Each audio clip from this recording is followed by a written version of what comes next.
Welcome into the Bulldog Blitz. I'm Gerhard Mathangani, joined in by the head coach of the Anderson Bulldogs, Eddie Bullock. And Coach, the tough game on Friday night, double overtime loss to Moody. First off, your impressions of the way your team fought, first half, second half, and then both overtimes. Well, first half we kind of came out a little bit flat. You know, we started off with pretty good energy and made a couple of mistakes, but at halftime we kind of made the adjustments. We didn't let them score at third or fourth quarter. And, we really fought, but we just came up a little bit short in double overtime, and that's just the way the ball bounced sometimes. We talked last year about these teams that you hadn't seen before, whether it was Springville, Hayden, St. Clair County. Moody was one of those teams that you saw for the first time last year and able to kind of readjust. And we talked about how basically everybody in this region has improved, and they were one of those teams that seemed improved to me. Well, they were, and they, you know, basically last year when we played them, they kind of got in a power set against us, and we knew it was going to be an interesting game. Once we kind of got them out the power set, we started spreading them out, and they was trying to run a little misdirection underneath play, but we were able to stuff that play pretty good. You know, we missed it a couple of times, and you know, it was just a hard-fought game, and at the end, you know, they made a couple of more plays than we did and came out on top. Talk about some of the things that you've seen from your team up until this point. You had a good break there mid-season, and you were able to come back on the backside of it, and it seems to me that you've put together really 8 strong quarters and 2 overtimes. Well, we were on a good roll. I mean, we had a good week off, you know, 3 good weeks of preparation, and had a pretty good week of preparation physically for the Moody game. You know, I think we just may have gotten a little bit flat mentally, you know, and we felt like, because I told you there was a lot of parity within the region, we felt like that, you know, we were on a roll, and we may have gotten a little too high, you know, too little lackadaisical, and we just, you know, we made a couple of mistakes, and it cost us, you know. Like I said, we came up just a little bit short. Right. Is Moody one of those teams to you that shows you how much you're improving from the beginning of the season to see the way this team fought Friday night as compared to when you look at the team when they played Hanley early in the year? Well, we played similar to the way we played against Hanley. You know, the defense was pretty much up. We didn't give up a lot of big plays, you know, but, you know, the couple that we did give up were very crucial. Right. And, you know, we were able to basically control them and make them punt the football, but we just, you know, the offense was a little bit slow starting off, and they kind of got rolling the second half, and then defensively we made a couple of mistakes, you know, and it's just, you know, just a compilation of those things just, you know, just cost us. But, you know, I think we improved, and I think we actually played the way we played before. We played hard. We just, you know, didn't quite get it done. Absolutely. We'll take a look at first half highlights coming up next here on the Bulldog Blitz. We'll see you right after the break.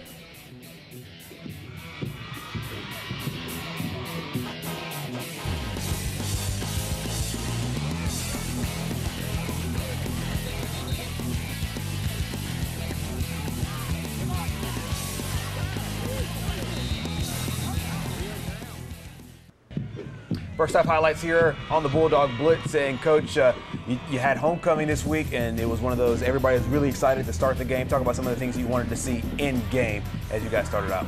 Well, there's a lot of energy. You know, guys came out, and you know, we won the toss and we deferred, and actually we got them out there, and we were able to make them, got them in third and long situations, and we blew one coverage that ended up hurting us, coming back to hurt us. And you know, right there you can see they was trying to run a little misdirection underneath handoff, and we were able to make some things happen. And then of course right here on this particular play we ran a lead, we fumbled the football, we came back here, you know, defense flying around, playing pretty solid. We were able to hold them out, you know, and of course right here Jeremy McCants was running around the end, and you know, trying to get him, you know, he runs a little bit high, but we're trying to get him to, you know, get his pass a little bit lower and kind of stick his foot in the ground and turn up, you know. Of course right here we were blowing assignments on our inside coverages. They were sneaking a slot guy right in behind the linebackers, and we were taking our eyes off him. And of course this play here was just a disaster, you know, just a straight lead, and we missed about 5 tackles on it, and you know, it cost us for a touchdown. So, you know, we kind of dug ourselves in a hole, and You know, we came out the second half with a different fire. Freddie Kirby right here got the kickoff return and got us some excellent field position, but we ended up getting it called back because of a block in the back. And of course, right here we hit Freddie again on a little quick hitch on the outside and got good positive yards.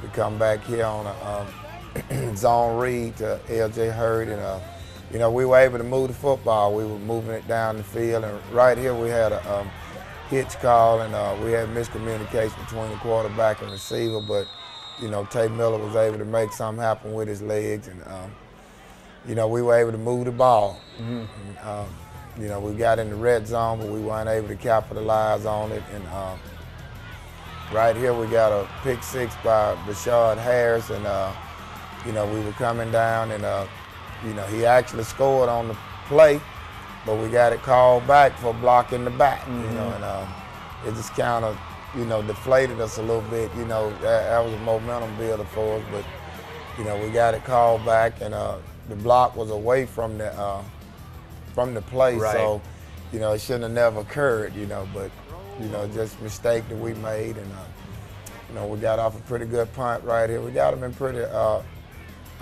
pent back toward the goal line, you know, so we got pretty good position, but, you know, we gave up a big first down, and, you know, we just didn't, some of the things we just didn't do well. You know, that touchdown could have kind of set the tone for us, but right. we just, you know, didn't take advantage of it. Did you see some things? It looked like offense, defense, and special teams, even though you didn't score, they all came up with some big plays. Right. We were flying around to the football, and we wanted to try to make some things happen, and we did, but, you know, it's just that one play would always come back to haunt us. That one penalty would always come back to haunt us, and it's like, you know, we would move forward, and then that one thing would happen that right. set us back, and, you know, we were fighting that all night.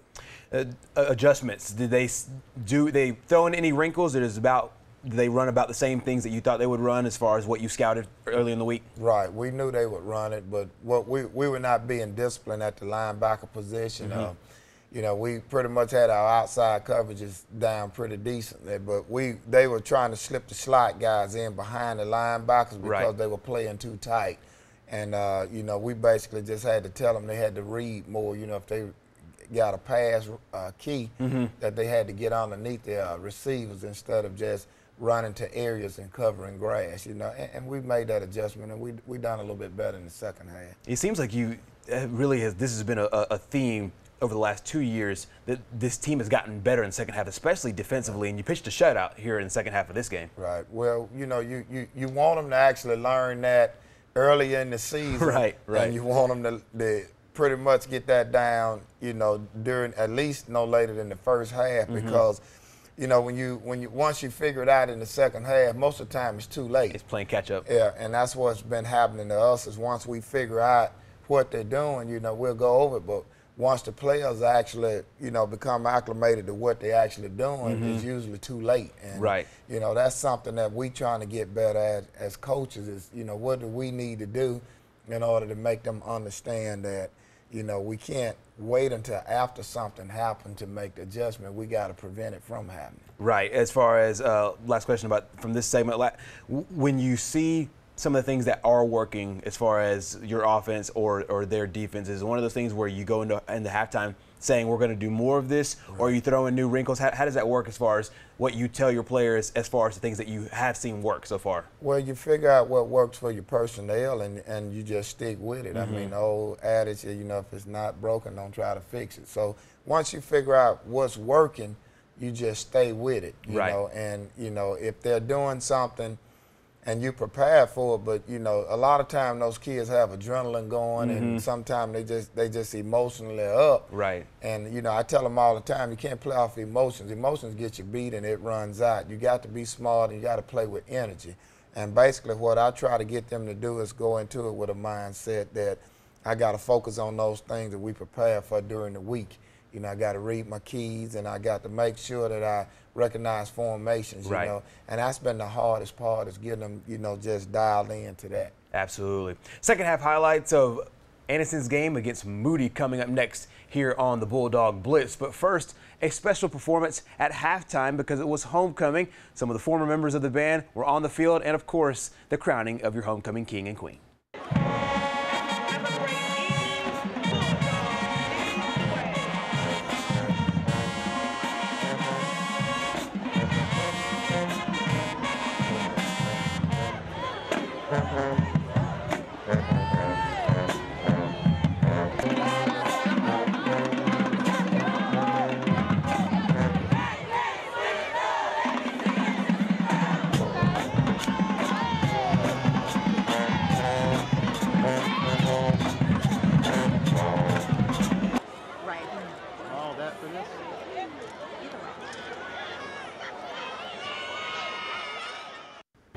Second half highlights of Anderson's game against Moody. And Coach, you got the ball to start the third quarter. Talk about some of the things you wanted to see offensively.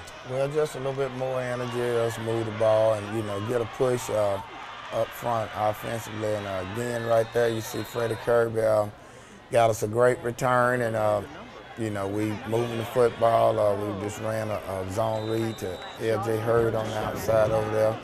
Ran the toss right here to Hurd again. He turned the corner, got good yardage, and we just had them going left and right.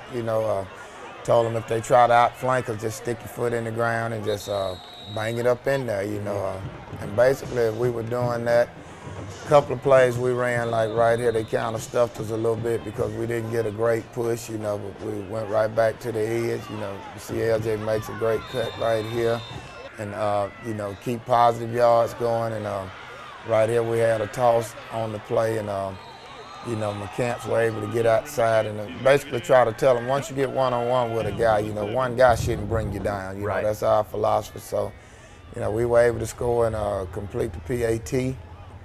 And we came back, we stuffed them pretty good, and I made them punt the football, but that possession really, didn't pan out for us that well. So we came back right here, and once again, we was letting the receivers get behind us. We wasn't getting underneath the #1 guy. And of course, you see right there twice, they throwing a lot of seam routes, little short seam routes.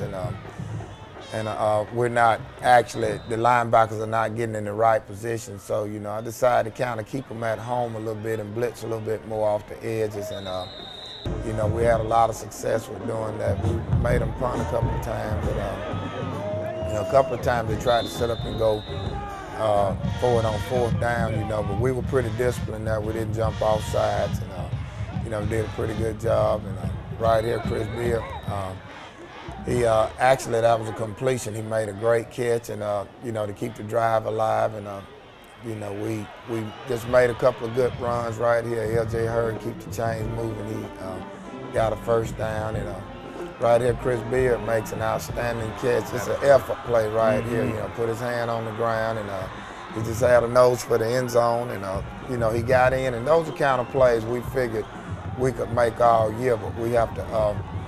Just keep that energy, keep the effort, and, we tied the score up, and we sort of had the momentum. You could see the momentum change, and, we came down here, kickoff team, we had the best coverage, we probably ever had this year on that particular play, and, we kind of saved the timeouts, used them, and right here we was trying to work the end of the scoreboard, and, we came up just a little bit short. And of course we won the toss again in the first overtime, and we deferred, but you see right there we missed a couple of tackles right there, and I think in 2 plays we allowed Moody to score, and right here we called a fake lead, and Monte Miller made a great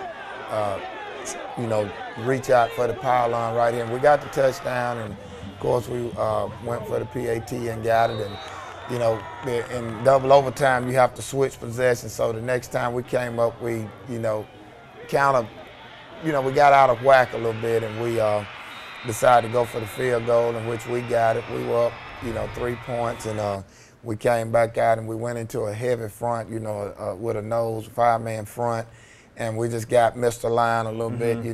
They went heavy to their right side, which is our left, and we just didn't stuff it like we should have, and we got kicked out and got an alley, and they were able to score, and it's just kind of hard pill to swallow. Yeah, double overtime game. And just talk about the kind of mental and physical stamina you need for this kind of game, and then the emotional stamina as well.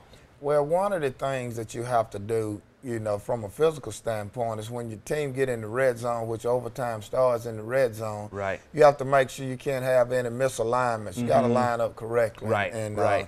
We had that issue. We was out there, and it was sort of like we were scrambling a little bit, and when we did get a line, you got to have a little football IQ. And basically, if they put a heavy formation to one side, you got to tend to believe that they're going to run to that side. Right. And everybody cheats a little bit. You got to get off the ball because they only have 10 yards to go, and we still didn't have that one person to make us step up and do that and, tell everybody you got to get downhill. And it cost us. They got in the Wildcat formation, and basically they just, blocked down, kick out, and the guy hit the alley up there. And, we still had 2 free players. We had a cornerback and a free safety that should have been in the alley, and we just didn't get there. When you address the team after games like this, what's the message? I mean, you don't tell me exactly word for word everything that you said, but what's the message as far as picking yourselves back up and organizing yourselves to get together and get ready for next week? Well, what I try to do is with my players, I try to establish, basically an honest relationship, and with all sincerity, I basically told them, when you almost prepare, that means you almost win, and that's what happened to us because. We had a few guys that, they tend to mentally take off, and, when you go out and you underestimate your opponent, that's when you're setting yourself up to get beat. Right. And, I think we had some mental letdowns because we felt like we were at home and it was homecoming, and, since there's not a lot of parity between, not a lot of disparity between the teams, we felt like that. It was just, if anything was close, we was automatically going to take it, and it didn't happen, and that's what happened to us, Like I said, when you almost prepare, you almost win, but when you fully prepare, most of the time you're going to win. Absolutely, and they'll look to fully prepare as they head into another big region game coming up next, and we will talk about that coming up next here on the Bulldog Blitz.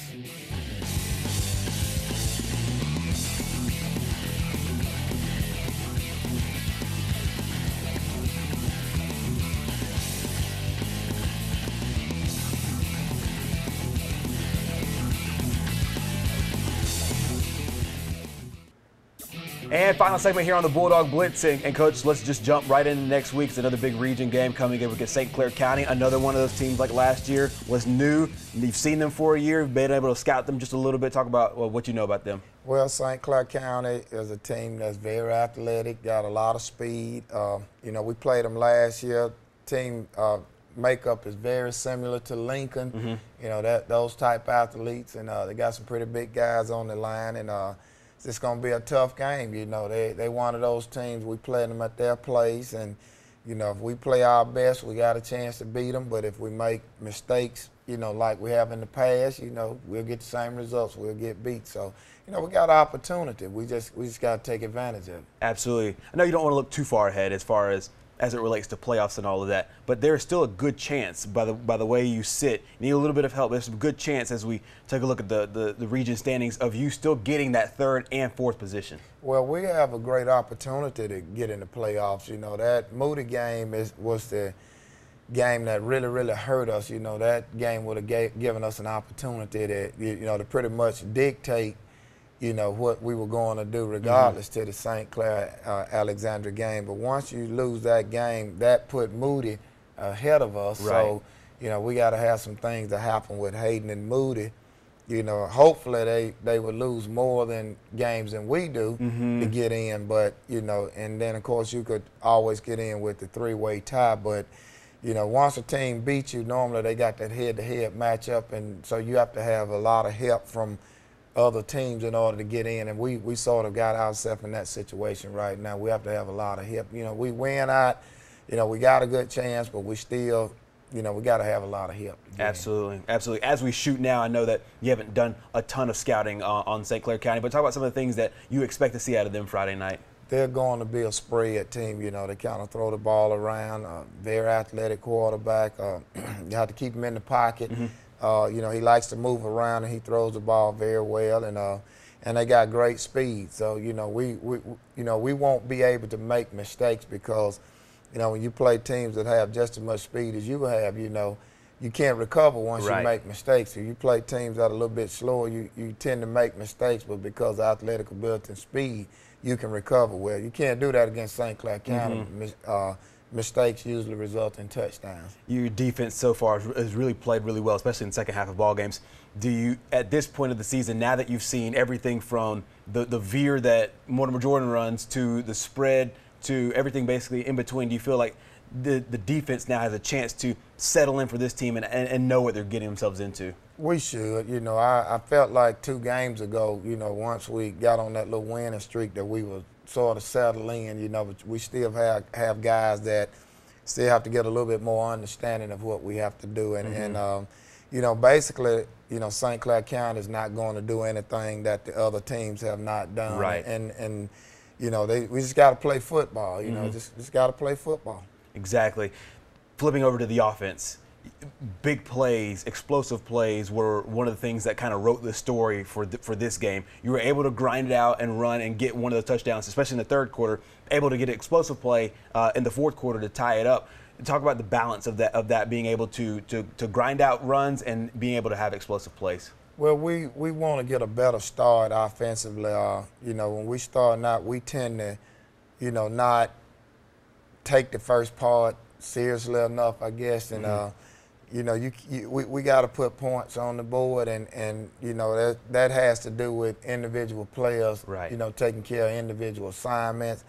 And you know, offensively, we'll have 1 or 2 guys that may take off a play or not block the play right, and it's just causing us to be stagnated. And then once we get in, you know, we're able to kind of get them on the same page. But in order for us to take care of St. Clair County, we're going to have to go out clicking on our cylinders. Absolutely, and that's exactly what they'll look to do Friday night in a big pivotal region game against St. Clair County. Go out and support the Anniston Bulldogs as they look to try to get themselves into the playoffs. We will break it all down right here on the Bulldog Blitz next week.